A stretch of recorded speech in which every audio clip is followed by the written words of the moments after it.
Hi guys ఈరోజు మనం set థియరీలో ఫంక్షన్స్ టాపిక్ చూద్దాం. ఫంక్షన్ అంటే ముందుగా a relation f from a set x to another set y is called a function.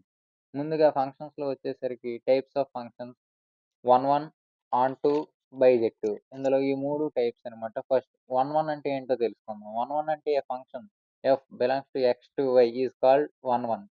ఈ వన్ వన్కి ఇంకో పేరు వచ్చేసరికి ఇంజెక్టివ్. అంటే దీని అర్థం ఏంటంటే ఒక ఎక్స్‌కి ఇంకొక ఎక్స్ ఉంటది. అంటే f of x one equal to f of x two. That implies x one equal to x two. Next second వచ్చేసరికి ఆన్ టు. ఆన్ టుకి వచ్చేసరికి for every element y belongs to y. అంటే ఒక ఎఫ్ ఆఫ్ ఎక్స్‌కి ఒక వై ఉంటదనమాట. నెక్స్ట్ బైజెక్టివ్ అని అంటే both one one on to రెండు సాటిస్ఫై అయితే అదే బైజెక్టివ్ ఫంక్షన్. ఒక ఎగ్జాంపుల్‌తో సాల్వ్ చేసుకుందాం. ఎఫ్ వచ్చేసరికి positive integers to negative integers తీసుకొని మన ఎఫ్ ఆఫ్ ఎక్స్ వచ్చేసరికి 3x ఇచ్చారు. మనం వెరిఫై చేసుకుందాం వెదర్ ఇట్ ఈజ్ ఏ బైజెక్టివా కాదా అని. ముందుగా మనం x1 అండ్ x2 రెండు పాజిటివ్ ఇంటీజర్స్ కింద కన్సిడర్ చేద్దాం. అప్పుడు F of x1 equal to x2. మన x replace with x1 and x2 చేస్తే 3x1 ఈక్వల్ టు 3x2 అవుద్ది. బోత్ సైడ్స్ 3 క్యాన్సిల్ అయిపోయింది అనుకోండి. x1 equal to x2.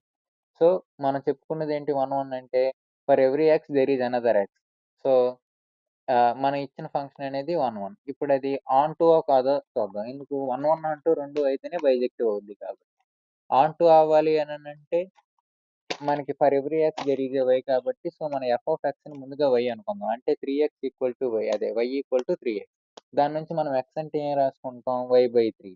ఇప్పుడు దీన్ని మనం పాజిటివ్ ఇంటీజర్ కింద అనుకుంటే అది ఆన్ టు అవ్వదు. సో మన ఎఫ్ అనేది బైజెక్టివ్ అవ్వదు. ఎందుకు, ఒకటి సాటిస్ఫై అవుతుంది వన్ వన్ అనేది, ఆన్ టు అనేది సాటిస్ఫై అవ్వట్లేదు. సో మన ఎఫ్ అనేది బైజెక్టివ్ కాదు. ఇప్పుడు ఒక ఎగ్జాంపుల్ చూద్దాం బైజెక్టివ్ అయ్యేది.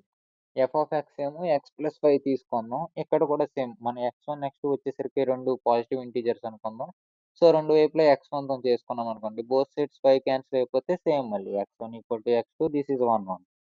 అలానే మన ఎఫ్ ఆఫ్ ఎక్స్ని మనం వైతో ఈక్వేట్ చేసుకుంటే y equal to x plus y. దాని నుంచి మనం ఎక్స్ రిలేషన్ తీసుకుంటే y మైనస్ వై. అది బిలాంగ్స్ టు z అనమాట. సో దీని నుంచి మనం ఎఫ్ అనేది ఆన్ టు కింద డిక్లేర్ చేసుకుని సో ఇది one one and onto both రెండు అవుతుంది కాబట్టి ఇది బైజెక్టివ్ అని అర్థం.